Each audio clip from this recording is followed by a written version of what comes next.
মা আয়েশার লবণের পানি ঢালা শেষ, বিশ্বনবীর সূরা ফাতিহা তেলাওয়াত শেষ, বিশ্বনবীর আঙ্গুলের ব্যথাও শেষ। মা আয়েশা বললেন, ইয়া রাসূলুল্লাহ, আপনি নবী মানুষ, ফু দিলেই ভালো হয়ে যায়, আমারে কষ্ট দিলেন কেন? আমার লবণের পানি বসাইতে বললেন কেন? বিশ্বনবী বললেন, আয়েশা, লবণের পানি দিয়ে চিকিৎসা হয়, আর সূরাতুল ফাতিহা দিয়ে রুকিয়া হয়, ঝাড়ফুঁক। ঝাড়ফুঁক আর চিকিৎসা দুইটার সমন্বয়ে রোগ ভালো করে দেয় কে? কেউ যেটা পারে না পারে কে? কেউ যেটা দেয় না দেয় কে? এজন্য কোরআনের মধ্যে শিফা আছে, শিফা আছে। ফু দিলেই সুস্থ, কিন্তু ওই ঈমানটা আমাদের লাগবে, ওই ইখলাসটা আমাদের লাগবে, ওই সিনসিয়ারিটি লেভেল যদি আপনি নিজের মধ্যে নিয়ে আসতে পারেন, সূরাতুল ফাতিহা পড়ে ফু দিল দুরারোগ্য ব্যাধি থেকে আপনারা সুস্থ করে দিতে পারে কে? এজন্য আল্লাহ বললেন, ওয়ানুনাজ্জিলু মিনাল কুরআনি মা হুয়া শিফাউন ওয়া রাহমাতুল লিল মুমিনিন ওয়া লা ইয়াজিদুয যালিমিনা ইল্লা খাসারা। ও নবী, কোরআনকে আমি শিফা হিসেবে নাজিল করলাম, রহমত হিসেবে নাজিল করলাম। অসুস্থ ব্যক্তির গায়ে কোরআন পড়ে ফু দিলে তারে সুস্থ করে দেয় কে? ইবনু মাজাহ শরীফ একটা হাদিসের কিতাব, এই হাদিসের কিতাবে একটা বাবই আছে, বাবুল ইস্তিশফা বিল কুরআন, খায়রুদ দাওয়া আল কুরআন। যে জিনিস দিয়ে তোমরা সবচেয়ে বেশি চিকিৎসা নিতে পারো, শিফা নিতে পারো, সেটার নাম হচ্ছে কোরআন। চিল্লায় বলেন, সেটার নাম কি? কোরআন। আরো জোরে বলেন না, সেটার নাম কি?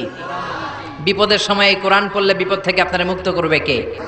আপনাকে ডাকাত ধরেছে, আপনাকে ছিনতাইকারীরা ধরেছে, আপনি সূরা ইয়াসিনের প্রথম 9 আয়াত তেলাওয়াত করেন, আপনারে বিপদ মুক্ত করে দিবে কে? আল্লাহ। ডাকাতদের চোখকে অন্ধ করে দিবে কে? আমি নিজে প্রমাণ।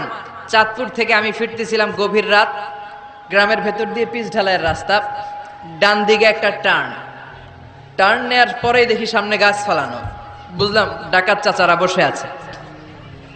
ডান দিক থেকে বাম দিক থেকে টর্চ মারে, ভয় পেয়ে গেলাম, ঘটনা কি? নিশ্চয়ই ডাকাত।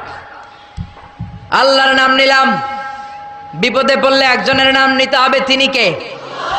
ড্রাইভারকে বললাম আস্তে করে পিছনের দিকে যাও, আর পড়তে আরম্ভ করলাম, ইয়াসিন ওয়াল কুরআনিল হাকীম ইন্নাকা লামিনাল মুরসালিনা আলা সিরাতিম মুস্তাকিম। পড়তে আরম্ভ করলাম, আল্লাহর কাছে সাহায্য চাইতে আরম্ভ করলাম। কিছুক্ষণ পরে ডাকাতদের একজন এসে গাছ সরাই দিয়ে বলে, হুজুর যান, কোনো সমস্যা নাই। সুবহানাল্লাহ। আল্লাহ। সুবহানাল্লাহ কইতে পারলেন না? এটা কোরআনের মুজিজা। এটা কার মুজিজা? বিশ্বনবীর উপর নাজিল হলো, তাব্বাত ইয়াদা আবি লাহাবিউ ওয়া তাব, ধ্বংস হোক, নিপাত যাক আবু লাহাবের 2 হাত। সবাই বলেন, ধ্বংস হোক, নিপাত যাক আবু লাহাবের কোরআন। আল্লাহ বলেন, ইন্না সামি'না কুরআনান আজাবা। জিনদের কথাকে আল্লাহ কোট করলেন, নিশ্চয় আমরা শুনলাম কুরআনান আজাবা, আজীব কোরআন। ইয়াহদি ইলার রুশদি ফাআমান্না বিহি, যেই কোরআনটা হেদায়েতের দিকে মানুষকে পথ দেখায়, ফলে আমরা সবাই কোরআনের উপর ঈমান আনলাম। সুবহানাল্লাহ। খেয়াল করেছেন কতগুলো নাম আল্লাহ কোরআনের জন্য দিয়ে দিলেন? আল্লাহ বললেন এটা কোরআনে আজীব, বললেন এটা কোরআনে আযীম, বললেন এটা কোরআনে আরবি, আল্লাহ বললেন এটা কোরআনে হাকিম, এটা কোরআনে করিম, এটা কোরআনে মজিদ। এই সবগুলা থুইয়া আমরা ডাকি কি? কোরআন শরীফ। এবার চান্দলার ভাইয়েরা বলেন, আজ থেকে এই কোরআনকে কি কোরআন শরীফ বলবেন না কোরআন মজিদ? মাজিদ। কোরআন শরীফ বলবেন না কোরআনে করিম? করিম। কোরআন শরীফ বলবেন না কোরআনে হাকিম? কোরআন হাকিম। আল্লাহ এটাকে বললেন বাল হুয়া কোরআনুম মজিদ, এটা হচ্ছে মহিমান্বিত কোরআন, এটা হচ্ছে সম্মানিত কোরআন। মহাবিশ্বের মহাবিশ্বয় সবচাইতে নন্দিত কিতাবটা আজকে আমাদের কাছে নিন্দিত। কিন্তু অবাক করা বিষয় হচ্ছে, যেই বইটাকে আল্লাহ তাআলা আমাদের হেদায়েতের জন্য দিলেন, এই বইটা নিয়ে কটু কথা বলে এরকম কিছু বেয়াদব বাংলাদেশে আছে না নাই? আমার আব্বারে গালি দাও কিছু বলবো না, আমার দলকে গালি দিলেও কিছু বলবো না, কিন্তু আমার কোরআনকে গালি দিলে খবর আছে না নাই? আমার নবীরে গালি দিলে খবর আছে না নাই? আমরা মুসলমান কোরআন পাগল, চিল্লা এখন ঠিক কিনা? আমরা এই কোরআন নিয়ে বাঁচতে চাই, এই কোরআন বুকে নিয়ে মরতে চাই। রাজি আছো মুসলমান? কারা কারা রাজি? দুহা তুচু করে আল্লাহর দেখাও। রাজি আছেন নাকি? দেখে মুখ বুজে সহ্য করবেন? বাধা দেওয়ার দরকার আছে না নাই? অন্যায় দেখতে দেখতে, শুনতে শুনতে, হেকমত করতে করতে প্রতিবাদের ভাষাটুকু আমরা হারিয়ে ফেলেছি, চিল্লা এখন ঠিক কিনা? সুন্নাত নয় শুধু মেষ চড়াতে যাওয়া, আর সুন্নাত হলো রাষ্ট্রনায়ক হওয়া। ঠিক কি না? নাকি কোরআনের শুধু অর্থনীতি, কোরআনের সমাজনীতি মানবেন, কোরআনের রাজনীতি মানা যাবে না? কোরআনের ভেতরেও রাজনীতি আছে না নাই? বিশ্বনবী মদিনার প্রেসিডেন্ট ছিলেন কি ছিলেন না? মদিনার চোরগুলো ধরে ধরে বিশ্বনবী হাত কেটে দিয়েছে কি দেয় নাই? মদ যারা খেয়েছে মাইট দিয়েছে কি দেয় নাই? নামাজ যারা পড়ে নাই, এক ওয়াক্ত নামাজের জন্য 5 বেত মদিনার রাষ্ট্রে ছিল কি ছিল না? আজকেও যদি আমার দেশের প্রধানমন্ত্রী, প্রিয় প্রধানমন্ত্রী ঘোষণা দিয়ে দেয় কালকে থেকে একটাও বেনামাজি থাকতে পারবে না, এক ওয়াক্ত নামাজ মিস হলে 5টা করে বেতের বাড়ি, বক্তা সাহেব বক্তব্য দেওয়ার পর নামাজ না পড়লে বক্তার পিছনে 5 বেত আছে না নাই? চেয়ারম্যান না পড়লে চেয়ারম্যানের পিছনে আছে না নাই? এমপি সাহেব না পড়লে, প্রধানমন্ত্রী না পড়লে। আপনারা কইছেন, আমি কই নাই, আমার কোনো দোষ নাই। এই নিয়মটা যদি হতো, বিশ্বনবী বলেছেন ইন্নাল্লাহা মা ইয়াযাউ বিস সুলতান লা ইয়াযাউ বিল কুরআন, আল্লাহ মাঝে মাঝে ক্ষমতার প্রয়োগে সমাজে যা করান ওটা কোরআন দিয়েও করায় না। এজন্য প্রধানমন্ত্রী মাইরের ঘোষণা দিবে আর আমরা ওয়াজ কইরা যাব। মাইর আর ওয়াজ দুইটার বিনিময়ে বাংলার জমিনে ইসলাম কায়েম করায় দিবে কে? আমরা সারা জীবনও ওয়াজ করে যেটা করতে পারবো না, ক্ষমতার মসনদ থেকে একটা অর্ডার আসলে বাংলাদেশে ইসলাম কায়েম হয়ে যাবে। অনেকে বলে হুজুর আমার সুর নাই, আমি কেমনে পড়ব? আপনারও সুর আছে, আপনার যেটা আল্লাহ দিয়েছে ওইটাই আপনার সুর। সুর নাই কে বলছে? টয়লেটে ঢুকলে বোঝা যায় কত সুর। বাথরুমের ভিতরে বাথরুম সিঙ্গার আছে না নাই? বাথরুমে কাপড় খাসতে গেলে দেখবেন সব আইয়ুব বাচ্চু হয়ে যায়, সব জেমসের গান শিখা ফেলায়। এরকম সিঙ্গার বাংলাদেশে আছে না নাই? তার মানে সবার গলাতেই আল্লাহ সুর দিয়েছে, তাল দিয়েছে, লয় দিয়েছে। আপনার যেটাই আল্লাহ দিয়েছে ওইটারে শুরু করে পড়েন। আবার বিশ্বনবী বললেন মন গড়া সুরে পড়বা না। ইকরাউ বিলুহুনিল কুরআনি ওয়া আসওয়াতিহা, ইকরাউ বিলুহুনিল আরাবি ওয়া আসওয়াতিহা। আরবদের লাহানে, আরবদের টিউনে, আরবদের ভয়েসে যদি তুমি কোরআন পড়ো কবুল করে নিবে কে? শেখ আব্দুর রহমান as-সুদাইসের কণ্ঠ যদি ভালো লাগে ওইটা নকল করবেন, ওইভাবে পড়বেন। শেখ সুরাইমের কণ্ঠে পড়ার চেষ্টা করবেন, মন গড়া সুরে নয়। মিষ্টি সুর ভাল লাগে, মিশারি রাশেদ আল আফাসি সুরে পড়েন, শেখ আইয়ুব বিন ইউসুফের সুরে পড়েন, কবুল করে নিবে কে? চিল্লায় বলেন কে? এই কিতাব যেন কিতাব নয়, এমনি এমনি আল্লাহ বলে নাই বাল হুয়া কুরআনুম মাজিদ। শুধু শুধু এমনি বলে না এটা কোরআনে মাজিদ। এই কোরআনটা এমন কোরআন, এই কোরআন তেলাওয়াত করলে মুমিনদের অন্তরে ঈমান বাড়ায় দেয় কে? এই কোরআনকে ভালোবাসেন তো? ভাল লাগে? এই কোরআনের মায়া লাগে? লাগে লাগে লাগে। পৃথিবীতে যেই বইটা সবচেয়ে বেশি বিক্রি হয়েছে বইটার নাম কি? জোরে বলেন। The best seller book ever in the world, কোরআনে মাজিদ সবচেয়ে বেশি বিক্রি হয়েছে। ছাপাখানায় যেই বইটা সবচেয়ে বেশি ছাপানো হয়েছে পৃথিবীতে বইটার নাম? যেই বইটা সবচেয়ে বেশি বিনামূল্যে বিতরণ হয়েছে বইটার নাম? আর যেই বইটার বিরুদ্ধে সবচেয়ে বেশি মন্দ কথা বলা হয়েছে সেই বইটার নামও আল কোরআন।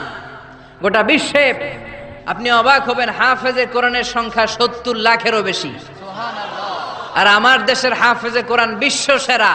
হাফেজ জাকারিয়া, হাফেজ তারিক, নাজমুস সাকিব, ফজলে রাব্বি আদেল, এরা ইন্টারন্যাশনাল কোনো কম্পিটিশনে বসলে কোনো বিচারক এদেরকে প্রশ্ন করে আটকাতে পারে না।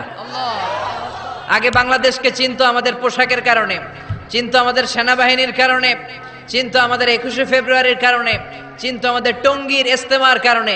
এখন বাংলাদেশে চিনে আমাদের নাজমুস সাকিব, আমাদের হাফেজ জাকারিয়ার কারণে। চিল্লা এখন ঠিক কিনা? আমাদের ক্রিকেটাররা যখন ইন্ডিয়াকে হারিয়ে দেয়, অস্ট্রেলিয়াকে হারিয়ে দেয়, আমাদের প্রিয় প্রধানমন্ত্রী শেখ হাসিনা এয়ারপোর্টে চলে যায় রেড কার্পেট রিসিপশন দেওয়ার জন্য, ঠিক কিনা? মাশরাফিকে লাল গালিচা সংবর্ধনা দেয়, আর টাকা আর পয়সা বাড়ি গাড়ি তো আছেই। কেন দেয়? কারণ তারা বিশ্ব দরবারে বাংলাদেশের সম্মানকে উজ্জ্বল করেছে। আমি বিনয়ের সাথে প্রধানমন্ত্রীর কাছে প্রশ্ন রাখতে চাই, আমাদের ক্রিকেটাররা বিশ্ব দরবারে বাংলাদেশকে উঠালো, আমার হাফেজ নাজমুস সাকিব, জাকারিয়া আন্তর্জাতিক কম্পিটিশনে ফার্স্ট হয়ে বাংলাদেশের সম্মানকে বিশ্ব দরবারে উঠায় নাই? আপনি ক্রিকেটারদের জন্য রেড কার্পেট রিসিপশন দেন, লাল গালিচার সংবর্ধনা দেন, ভালো কথা। আপনি নাজমুস সাকিবকে লাল গালিচার সংবর্ধনা না দেন, একটা লাল গোলাপও তো দিতে পারতেন, একটা ধন্যবাদ তো দিতে পারতেন, সাবাস বলতে পারতেন, ওর পিঠের মধ্যে একটা চাপড় দিয়ে বলতেন বাবা তোর মতো হাফেজ আমি আমার প্রতি জেলায় জেলায় চাই। যেই দেশে হাফেজে কোরআনের সম্মান নাই ওই দেশে আর বিশ্ববিজয়ে হাফেজে কোরআন জন্মাবে না। ওই দেশে জন্মাবে ডাকাত, টেন্ডারবাজ, দুর্নীতিবাজ, নেতা খাটা। ওই দেশে জন্মাবে এরশাদ শিকদার। ওই দেশে জন্মাবে বদরুলের মতো লোক যারা খাদিজারে কোপাবে। ওই দেশে জন্মাবে পিচ্চি হান্নান, কালা জাহাঙ্গীর আর লতিফ সিদ্দিকীর মতো মন্ত্রী। চিল্লা এখন ঠিক কিনা? যে দেশে কোরআনের মর্যাদা নাই এদেশের মেয়েগুলো হবে তসলিমা নাসরিনের উত্তরসূরি। ওই দেশে মা খাদিজার মতো মেয়ে জন্মাবে না। ওই দেশে ফাতেমার মতো মেয়ে জন্মাবে না। ওই দেশে জন্মাবে ঐশী যারা রামদা দিয়ে মায়েরও কোপায়, বাবারও কোপায়। চিল্লায় বলেন ঠিক কিনা? এজন্য বাঁচতে হলে যে কিতাবটার দিকে ফিরে আসতে হবে কি নাম? চিল্লায় বলেন। কোরআন থেকে প্রেসক্রিপশন নিতে হবে। প্রেসক্রিপশন নিতে হবে কোত্থেকে? জোরে বলেন। কোরআন থেকে প্রেসক্রিপশন না নিলে এই সমাজটারে সুন্দর করা যাবে না। কোরআন থেকে প্রেসক্রিপশন না নিলে আপনার জীবন শুদ্ধ হবে না, সমাজটা শুদ্ধ হবে না, দেশটা দুর্নীতিমুক্ত হবে না। কোরআন থেকে প্রেসক্রিপশন নিলে এদেশে টেন্ডারবাজি থাকবে না, চাঁদাবাজি থাকবে না, হত্যা গুম থাকবে না, বিচারের নামে প্রহসন থাকবে না, স্কাইপি কেলেঙ্কারি থাকবে না, সুদ থাকবে না, ইফটিজিং থাকবে না, 31st নাইটে কোনো মেয়ে ধর্ষিতা হবে না। চিল্লা এখন ঠিক কিনা? কারণ এই কোরআন হচ্ছে it's a problem solving methodology. সব সমস্যার সমাধান হিসেবে কোরআনকে পাঠিয়েছে কে? যত ভেজালে ঝামেলায় সমস্যায় আমরা পড়ি সমাধান আছে না নাই? সমাধান চাও যদি জীবনে মরণে ফিরে যাও, খুঁজে নাও চোখ রাখো কোরআনে। পড়েন। সমাধান চাও যদি জীবনে মরণে।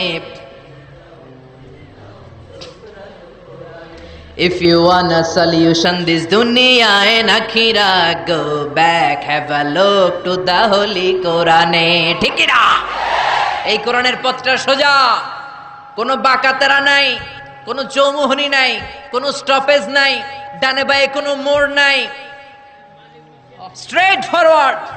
এই সিরাতুল মুস্তাকিম কোরআনের পথে যদি একবার কোরআনের হাইওয়েতে উঠে যেতে পারেন, এই হাইওয়েতে আপনি উঠবেন দুনিয়াতে আর বের হয়ে যাবেন জান্নাতুল ফেরদাউস দিয়ে। কোন সুবহানাল্লাহ।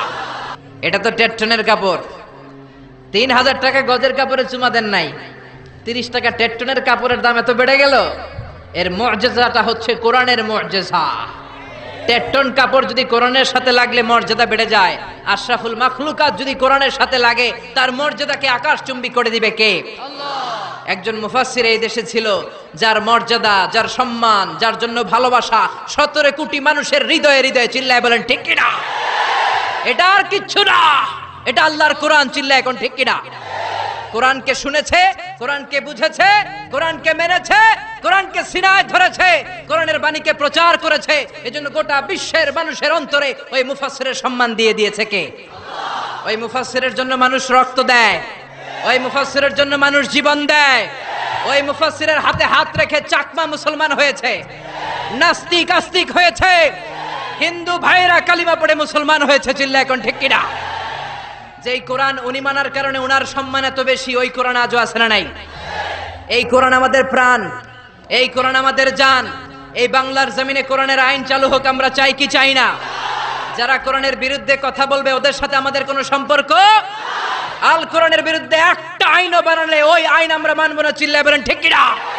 আমরা এই কোরআনকে বুকে ধারণ করতে চাই। রাজি আছো মুসলমান? হাত তুলে আল্লাহর দেখা।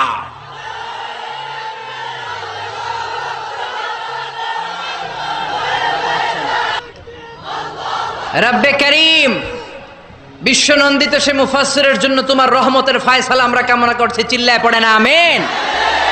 যারাই লাগবে তাদেরকে আল্লাহ এরকম সম্মানের আসনে উঠাই দিবে। চিল্লা এখন ঠিক কিনা? ইউনাইটেড স্টেটস অফ আমেরিকাতে একটা কনফারেন্স হয়েছিল। ওই কনফারেন্সটা হচ্ছে পৃথিবীর যত ধর্মগ্রন্থ আছে সবগুলো ধর্মগ্রন্থের 10 মিনিটের আবৃত্তি শোনানো হবে। কয় মিনিট? চিল্লায় বলেন। ওখানে গিয়েছে শ্রীমত ভগবত গীতা, গিয়েছে বাইবেল, ত্রিপিটক, দশাতীর, Veda, Purana, Ramayana, Digha Nikaya, Yahwist, sacerdotal, Talmud, Torah, Old Testament, New Testament, Zend Avesta এবং আল্লাহর কোরআনও। কোন সুবহানাল্লাহ। চীনের প্রাচীন ধর্ম কনফুসিয়াসের পাণ্ডুলিপি গিয়েছে, যারা আগুনকে পূজা করে, অগ্নি উপাসক, আগুন দেখলে নমস্তে নমস্তে গায়, তারাও গিয়েছে। 10 মিনিট করে সময়। এই কনফারেন্সের উদ্দেশ্য হচ্ছে এইটা চেক করা, in order to check which book, which recitation of the holy book is the most excellent recitation ever. কোন বইয়ের আবৃত্তিটা বেশি সুন্দর লাগে। 10 মিনিট করে সময়। সব ধর্মীয় কিতাবের শায়েকরা, গুরুরা, ধর্মনানকরা আর ফাদাররা আর কারীরা বসেছে। বিচারকের সামনে 2টা বাটন, একটা গ্রিন বাটন, একটা রেড বাটন, একটা সবুজ বাতি, একটা লাল বাতি। আবৃত্তির সময় 10 মিনিট। চিল্লায় বলেন কয় মিনিট? সবুজ বাতিতে চাপ দিলে আবৃত্তি শুরু, রেড বাটনে চাপলে আবৃত্তি শেষ। প্রথমে ডাকা হয়েছে শ্রীমত ভগবত গীতা।